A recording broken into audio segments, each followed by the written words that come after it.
Salut à toi, c'est un plaisir de te retrouver car comme tu as pu le constater, ces derniers temps je n'ai pas fait énormément de vidéos.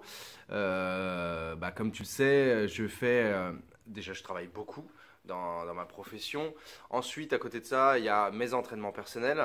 Et en plus de ça j'ai ajouté maintenant, comme tu as pu sûrement le voir sur mes différentes publications vidéo, je m'occupe de faire des vidéos promotionnelles pour des athlètes, des salles de sport, des clubs, etc. Et donc, si je prends en compte le temps de tournage, le temps de faire le montage, tous les déplacements que je fais pour cette activité, ça me prend énormément de temps. Donc, du coup, j'ai été obligé de mettre un petit peu les vidéos YouTube de côté. Mais me revoilà pour mon plus grand plaisir parce que j'adore faire ces vidéos. J'aime tellement ça et c'est tellement un plaisir pour moi de partager mes différentes connaissances avec toi comme tu as pu le constater, mes vidéos YouTube ne sont pas monétisées, donc ça t'évite d'avoir des pubs à longueur de temps durant mes vidéos parce que je ne fais pas ça pour l'argent, encore moins pour la notoriété, c'est juste le plaisir de partager. J'ai des connaissances, je ne sais pas tout, mais j'en sais suffisamment pour pouvoir aider pas mal de personnes, je pense, en tout cas dans cette discipline. Et je fais au mieux pour justement pour optimiser vos résultats et puis t'aider au maximum dans ta démarche de progression. Alors aujourd'hui, comme tu le sais, je me suis donc orienté vers le CrossFit. Alors attention, je continue l'haltérophilie. Mon activité principale reste l'haltérophilie. Je me suis mis au CrossFit pour justement pour des raisons qui vont m'aider sur l'haltérophilie. Et c'est donc le sujet de cette vidéo, parce que je pensais que je me suis dit que c'était important.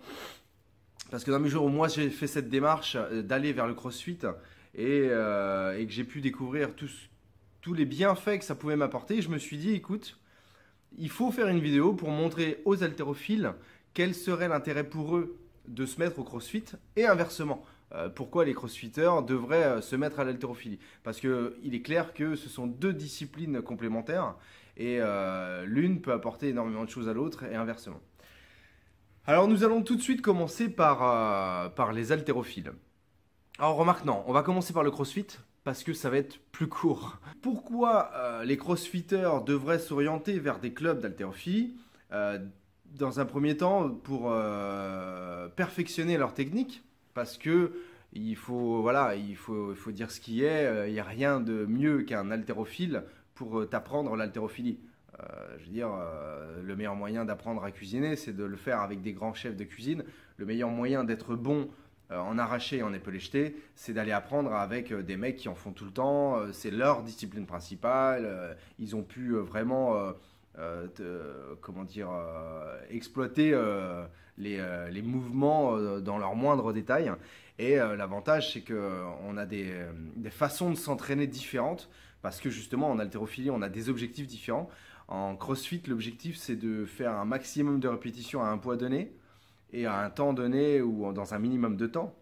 Alors qu'en haltérophilie, l'objectif, c'est de soulever le plus lourd possible une fois dans un temps T. Alors justement, donc, ça peut leur apporter donc, une nette amélioration au niveau de la technique. Ça leur permettrait aussi donc du coup de minimiser l'effort. Alors comment ça minimiser l'effort?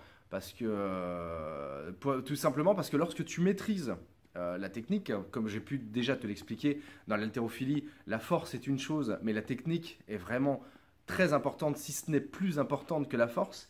Pour faire simple, en gros, un mec qui est fort physiquement, mais qui a une technique de merde, et un mec qui est moyennement fort, mais qui a une technique de ouf, le mec qui est fort, grâce à sa masse musculaire et à sa force musculaire, va arriver à un certain niveau, et ensuite il va bloquer.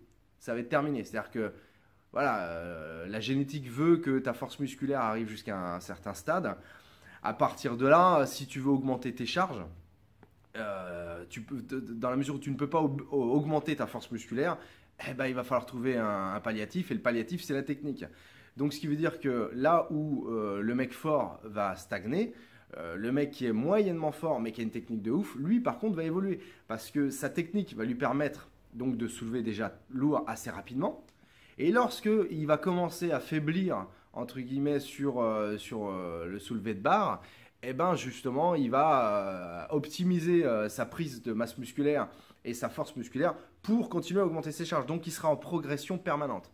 Alors que le gars qui, lui, a mis la technique de côté et s'est concentré essentiellement sur sa force musculaire, à un moment, il va falloir qu'il reprenne tout à zéro pour réapprendre correctement la technique pour pouvoir ensuite de nouveau évoluer. Et réapprendre la technique de zéro quand tu as passé des années à faire une technique de merde, c'est hyper compliqué, quoi. Parce que bah, du coup, faut désapprendre ce que tu faisais pour ensuite apprendre ce qu'il faut faire. Donc c'est un temps perdu phénoménal. C'est pour ça que je conseille toujours de minimiser la prise de poids. Ça sert à rien d'aller trop vite et de vouloir soulever trop lourd tout de suite. Il faut d'abord se concentrer essentiellement sur la maîtrise de la technique. Une fois que tu as une parfaite maîtrise de la technique, là oui, à partir de là, tu pourras commencer vraiment à travailler musculairement pour ensuite vraiment faire des barres de malade. Et donc, justement, j'en reviens à mes moutons. Si tu as une super bonne technique, eh ben du coup, tu arraches ou tu épaules, donc tu snatches ou tu cleans plus facilement ta barre, et donc l'effort est minimisé. Et sachant qu'en CrossFit, tu dois snatcher ou cleaner une barre 25 fois, 50 fois, si ta technique elle est merdique, tu vas énormément solliciter donc tes muscles des jambes, tes muscles lombaires, tes muscles des épaules. Donc du coup, enfin au bout des 50, des 25 ou des 50 reps, tu es fusillé et pour l'exercice suivant, c'est mort, tu n'as plus de jus. Et encore, si tu arrives à faire toutes tes reps. Alors que si tu as une technique vraiment clean, eh ben, du coup la barre monte plus facilement, ton effort est minimisé. Et du coup, tu n'as plus qu'à te concentrer essentiellement sur ton cardio pour garder vraiment une condition optimale pour l'exercice suivant et ainsi de suite. Donc déjà, il y a vraiment un gain au niveau de l'effort fourni. À force d'avoir une technique approximative, parce que les crossfitters n'ont pas une technique de merde, ils ont juste une technique, je dirais, approximative. Ils ont une bonne approche du geste. Beaucoup sont autodidactes et donc sont vraiment très très proches du geste parfait. Mais le fait de ne pas y être, de ne pas avoir la technique vraiment nickel, ils sollicitent beaucoup plus leurs articulations et leurs muscles qu'un haltérophile standard. Et donc du coup seront beaucoup plus sujets à la blessure, d'autant plus qu'eux font un nombre de répétitions phénoménal. Et qui dit beaucoup de répétitions avec une position pas extraordinaire, dit des risques d'inflammation et des risques de blessure. Ensuite, qu'est-ce que ça peut apporter de plus? Ça va apporter aux crossfitters le fait d'aller dans un club d'haltérophilie aussi trois choses fondamentales qu'on exploite, qu'on travaille beaucoup en haltérophilie, qui sont la force, l'explosivité et la vitesse. Je m'explique. Parce que les crossfitters sont forts, sont vivaces, sont assez dynamiques, parce qu'en plus ils ont un cardio de fou, et sont rapides puisqu'ils font plein de reps. Mais on ne les travaille pas de la même façon. Je m'explique. Pour créer de la masse musculaire et avoir plus de muscles et donc plus de force par la suite, il faut détruire les fibres musculaires. Et pour endommager les fibres musculaires, il faut travailler lourd. Il n'y a pas de secret. Alors certains crossfitters font ce qu'ils appellent du libre, donc ils font des WOD, qui sont, alors je te laisse regarder sur internet ce que c'est qu'un WOD, parce que je ne suis pas là non plus pour t'apprendre le CrossFit, en tout cas pas sur cette vidéo. Si ça t'intéresse que je détaille ce qu'est le CrossFit, eh ben, écoute, laisse-moi un message dans les commentaires et je te donnerai une explication sur ce qu'est le CrossFit et puis mon avis personnel sur la discipline. Mais donc du coup, certains font du travail en lourd, surtout que dans certaines boxes, il y a certains propriétaires de box qui sont très, très haltéros dans leur manière de travailler ou même qui ont été haltéros dans leur passé. Donc du coup, ils répercutent ce qu'ils ont appris dans leur box, mais c'est pas généralisé. Et donc du coup, en haltérophilie, nous par contre, notre objectif c'est d'être le plus fort possible, de plus en plus fort pour soulever de plus en plus lourd. Donc déjà, ça va leur permettre d'apprendre des techniques d'entraînement basées sur la force, vraiment pour pouvoir travailler les muscles dont on a besoin pour snatcher ou pour cleaner ou pour faire un jerk le plus lourd possible. Ensuite, l'explosivité. Un haltérophile, lorsqu'il snatch une barre ou lorsqu'il épaule une barre, pendant la première phase de tirage, donc pratiquement jusqu'au genou, la vitesse est relativement linéaire. Et une fois le genou passé, il faut exploser, il faut tout s'arracher pour non seulement utiliser sa force pour soulever la barre, sa technique, mais sa vitesse. Parce que lorsque on tire sur la barre comme un malade et qu'on lui donne une vitesse phénoménale, non, mais qu'on lui donne beaucoup de vitesse, eh ben, ce phénomène aura pour but de faire monter la barre. Et lorsqu'on arrêtera de tirer sur la barre, avec l'élan qu'on lui aura donné, elle continuera de monter un peu, ou au pire, elle redescendra pas tout de suite, ce qui nous laissera le temps de chuter sous la barre.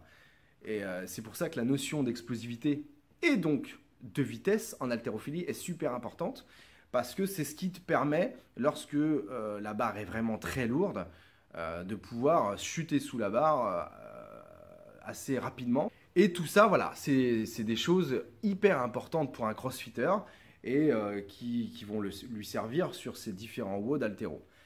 Et pour finir, il y a bien évidemment l'amélioration des charges max. J'ai pu le constater, en tout cas dans mon club d'haltérophilie, et puis avec les différents athlètes crossfitters qui viennent faire de la compétition d'haltéro, parce qu'il y en a pas mal et il y en a de plus en plus et c'est très bien. Ce que j'ai pu constater, c'est qu'en fait les crossfitters qui viennent dans les clubs d'haltérophilie, s'améliorer donc en haltérophilie, qui font des compétitions d'haltérophilie, et j'ai vu énormément de crossfitters justement améliorer considérablement leur barre max en arraché, en épaulé jeté, notamment grâce à leur entraînement spécifique haltéro et aux compétitions d'haltéro. Parce que les compétitions d'haltéro, comme je le dis et je le répète, au-delà de l'entraînement, ça t'apporte un petit plus. On est dans un état d'esprit tellement particulier que, en règle générale, parce que c'est pas toujours le cas, mais en règle générale, on arrive à faire des exploits, entre guillemets, qui nous permettent d'augmenter et d'améliorer nos records personnels. Voilà en tout cas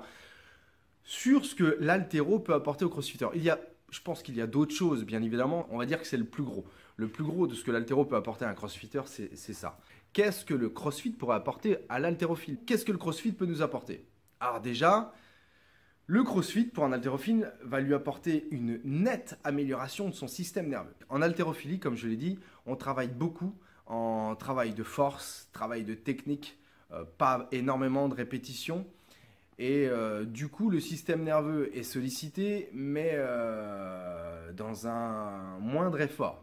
Il est quand même pas mal chamboulé, hein, mais ça reste quand même convenable. Alors que dans le crossfit, c'est un truc de barbare. En haltérophilie, ou dans beaucoup de disciplines comme le bodybuilding, etc., tu fais un effort physique, tu te laisses entre 1 minute, 2 minutes, 2 minutes 30 de repos, et tu repars. Là, pendant une demi-heure, les mecs ne s'arrêtent pas. Du coup, le mec, il a un certain nombre d'exercices à effectuer, parce qu'il n'y en a pas qu'un. Il peut y en avoir 3 comme il peut y en avoir 10. En règle générale, pour chaque exercice, ça peut tourner entre 10 répétitions et 50 répétitions, ce qui est énorme. À partir de là, pendant ces 30 minutes, tu n'arrêtes pas, tu n'as pas de pause, tu enchaînes, tu enchaînes, tu enchaînes. Et là, je peux te dire que ton système nerveux y prend cher. L'avantage du corps humain, c'est que le corps humain s'adapte en permanence. C'est ce qui nous permet d'évoluer, c'est ce qui nous permet de créer de la masse musculaire, de renforcer nos os, nos articulations, nos tendons, etc., etc. Et le système nerveux ne déroge pas à cette règle. Et donc, le fait de tabasser ton système nerveux de manière régulière, du coup, ton système nerveux est tellement tabassé pendant ces périodes d'entraînement que ton corps, il se dit « Oh là, qu'est-ce qui se passe? Ça y est, chamboulement, c'est plus du pépère, je fais plus 10 reps, je me repose, je refais 10 reps, c'est j'en prends plein la tronche pendant une demi-heure, 1 heure. » Et bah du coup, qu'est-ce qu'il fait? Il s'adapte pour les prochaines fois, et ainsi de suite. Et au fur et à mesure, ça devient de plus en plus facile, et les WOD évoluent, hein, donc du coup, tu serais susceptible de devenir vraiment meilleur, voire même que ça devienne facile. Tout de suite, tu as un autre WOD qui arrive et qui t'achève, quoi. Parce que c'est toujours différent. Et l'avantage d'être toujours différent, c'est que ton corps n'a pas le temps de s'habituer, et donc il est en permanence en évolution. Et pour nous, haltérophiles, avoir un système nerveux beaucoup plus résistant, c'est vraiment top parce que ça va t'apporter donc une plus grande endurance au niveau de ton système nerveux parce que le système nerveux, lorsqu'il est épuisé, tu n'as plus de jus, donc c'est fini, tu n'es plus bon à rien. Donc là, ça te permet donc de durer dans le temps au niveau de ton système nerveux, donc d'avoir des entraînements beaucoup plus intensifs et beaucoup plus longs, ce qui n'est pas négligeable. Ça va nous apporter aussi une meilleure endurance et donc une meilleure récupération. Avoir un meilleur cardio, avoir un meilleur système nerveux veut dire que tu vas récupérer beaucoup plus vite, beaucoup mieux et être plus efficace plus rapidement. Donc entre 2 barres lors d'une compétition ou entre 2 séries lors d'un entraînement, tu vas arriver, tu seras frais, tu seras au top. Et l'avantage aussi dans le CrossFit, c'est que tu fais énormément d'exercices complètement différents. Et ça permet de solliciter tes muscles de façon différente. Et ça, c'est top. Parce que pour optimiser ta croissance musculaire et donc devenir plus fort, il faut travailler tes muscles différemment pour obliger ton corps à s'adapter et à créer de nouvelles fibres. Donc voilà, j'espère que cette vidéo t'a plu. Je pense avoir fait le tour de tout ce que peut apporter le CrossFit aux haltérophiles et l'haltérophilie aux crossfitters.